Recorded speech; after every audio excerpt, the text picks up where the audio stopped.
Na današnji dan, 10. mart 1391. godine, umro je najveći bosanski vladar, kralj Tvrtko I. Kotromanić.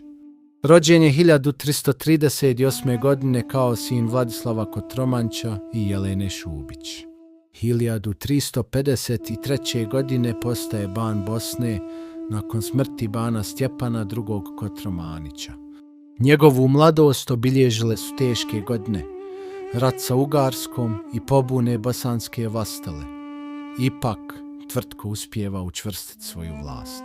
1373. godine proširuje Bosnu prema istoku, a 1377. krunisan je za prvog kralja Bosne.